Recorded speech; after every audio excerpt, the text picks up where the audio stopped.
ناظرین ہمیں جوائن کیا ہے کسی تعارف کے محتاج نہیں ڈاکٹر حفیظ پاشا، گہری نگاہ رکھتے ہیں معیشت پر. Thank you very much doctor صاحب. ڈاکٹر صاحب یہ فرمائیے کہ ایک تو دو تین سوال ہیں. ایک تو میں عالمی حوالے سے پوچھوں گا، ایک بڑی خبر ہے کنفرم نہیں ہو رہی، مگر آج نیپرا نے 20% ٹیرف بڑھائے ہیں اور آج ڈان لکھ رہا ہے کہ جی 70 روپے سے اوپر چلا جائے گا. نمبر 1. نمبر 2، کیا یہ بجٹ جو آپ نے کل دیکھا یہ ریئلی ایک ڈیولپمنٹ یا ایکسپورٹ فرینڈلی بجٹ ہے، یا اس کے کیا نتائج نکلیں گے آپ کی نگاہ میں ڈاکٹر صاحب؟ بسم اللہ الرحمن الرحیم. دیکھیے یہ جو اضافہ کیا ہے نیپرا نے بہت ہی بڑا، اس کی وجہ تو یقیناً آپ کو پتا ہوگی کہ انڈرسٹینڈنگ یہ تھی کہ جولائی کے بعد سے IMF کے ساتھ جو اگریمنٹ ہونے کا امکان ہے وہ بڑھانے کا اگریمنٹ ہو چکا تھا، اس لیے بھی یہ آگے بڑھ چکے ہیں اور نیپرا نے اناؤنس کر دیا ہے. دوسری طرف بجٹ پہ آ جائیے جو کہ سال میں ایک بڑا اہم ہوتا ہے ایونٹ، اور پالیسی کے لحاظ سے یہ حکومت کی اپنی پالیسی کے جو ان کے پرائرٹیز وغیرہ ہیں وہ واضح ہوتے ہیں اس سے. اب میں آپ کو یہ کہوں کہ یہ بجٹ جو ہے یہ دراصل آپ نے جس طرح پوچھا کہ کیا اس کے نتیجے میں ہمارے شرح نمو میں اضافہ ہوگا، ایکسپورٹس میں اضافہ ہوگا، تو ان دو چیزوں کا جواب دیتا ہوں. ایک تو یہ ہے کہ جب آپ اپنے ٹیکس کے ریونیوز میں 40% ٹارگٹ کریں گے اور نئے جو ٹیکسیشن پروپوزلز ہیں اس سے تقریباً آپ 2200 سے 2400 ارب ٹارگٹ کریں گے تو آپ کو اندازہ ہے، اور اس میں ایک بہت بڑا حصہ انڈائریکٹ ٹیکسز کا ہے، تو اس سے آپ کو اندازہ ہوگا کہ اکانومی پر کتنا بڑا بوجھ پڑے گا اور لوگوں پر بھی کتنا بڑا بوجھ پڑے گا. تو اس سے جو شرح نمو ٹارگٹ ہے 3.5% کا وہ متاثر ہو سکتا ہے. دوسری طرف ایکسپورٹ کا آپ نے مناسب سوال کیا ہے، اس لیے کہ ایک حیرت انگیز تجویز حکومت لے آئی ہے کہ ہمارے ایکسپورٹرز کو جو ایک اکلوتا بچا ہوا انسینٹیو تھا کہ ان پر ایک فکس ٹیکس تھا 1% کا، اس کو ختم کر کے نارمل ٹیکس رجیم میں لے آئے ہیں، یعنی کہ پروفٹس پر تقریباً آلموسٹ 30% دینا پڑے گا. تو یہ سراسر اس وقت ایکسپورٹس ہمارے لائف لائن ہے. ہمیں کوشش ہے کہ کرنی چاہیے کہ تیزی سے ایکسپورٹس کو بڑھائیں تاکہ ہمارا ڈپینڈنس جو ہے وہ فارن بارورز وغیرہ لینڈر سے نہ ہو اتنا زیادہ، اور پاکستان کا جو ڈیفیسٹ ہے ٹریڈ کا وہ کم ہوتا جائے. یہ مناسب وقت بالکل نہیں تھا کہ آپ ایکسپورٹرز پر اتنا بھاری ٹیکس کا اضافہ کر دیں. آپ نے باقی جو انسینٹیوز تھے وہ بھی آپ نے لے لیے، آپ نے بجلی کے نرخ جو ہم نے کچھ حد تک سبسڈی دی ہوئی تھی وہ بھی واپس لے لیا. تو یہ دراصل with all due respect is a completely I think wrong move at this time. اچھا ڈاکٹر صاحب ایک اور حوالے سے کہ یہ اس سے تو ایک بریک نیک انفلیشن کا بھی خطرہ کیا بلکہ حقیقت بن جائے گی، اتنی زیادہ بجلی مہنگی ہوگی. نمبر 1 ہے. نمبر 2، یعنی جو ہم بار بار پروگرامز میں آپ بھی کہتے رہے اور ہم بھی کہتے رہے ہیں کہ بھی اوپر کی جو سبسڈیز ہیں، جو اشرافیہ کی سبسڈیز ہیں وچ رن انٹو بلینز آف ڈالرز، اس کو تو ٹچ نہیں کیا گیا، تو سارے کا سارا بوجھ پھر عوام پہ ڈال دیا گیا ہے. دیکھیے آپ بالکل ٹھیک کہہ رہے ہیں، چھوٹا موٹا اضافہ کیا ہے انکم ٹیکس میں، وہ بھی سیلریز لوگوں پر زیادہ. بات دراصل یہ ہے کہ اب آپ دیکھیے پنجاب کا بجٹ آیا، ٹیکس فری بجٹ بڑے فخر سے کہا گیا.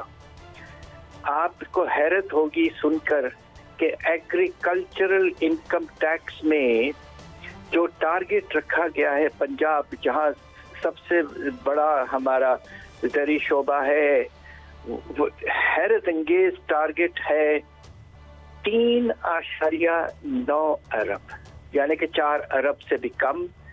جبکہ آمدنی جو ہمارے جو ملک کے بڑے اور پنجاب کے بڑے زمیندار ہیں ان کی آمدنی پنجاب میں ہی کم از کم 500 ارب کے قریب ہوگی، ان سے ہم 4 ارب لے رہے ہیں۔ ایگریکلچرل انکم ٹیکس پہ کوئی کوشش نہیں، سندھ نے بھی بالکل کوئی کوشش نہیں کی، اور پنجابی تک 2 ہی آئے ہیں، اور یہ 2 ہی اہم پروونسز ہیں جہاں زرعی شعبہ کافی بڑا ہے، اور وہاں سے بالکل آپ کوئی ریونیو ٹارگٹ نہیں کر رہے ہیں، اور چھوٹ انہیں پرماننٹلی لگتا ہے ملا گیا ہے۔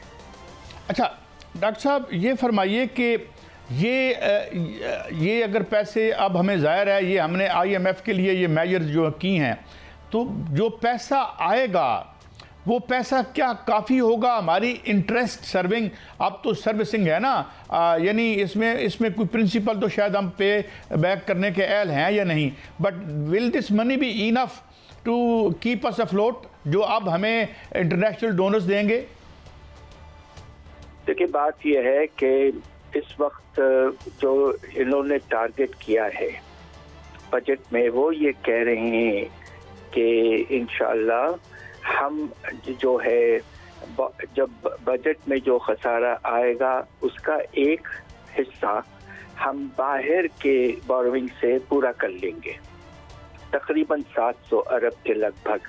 تو یہ تقریباً آپ $2.5 ارب خیال ہے کہ یہ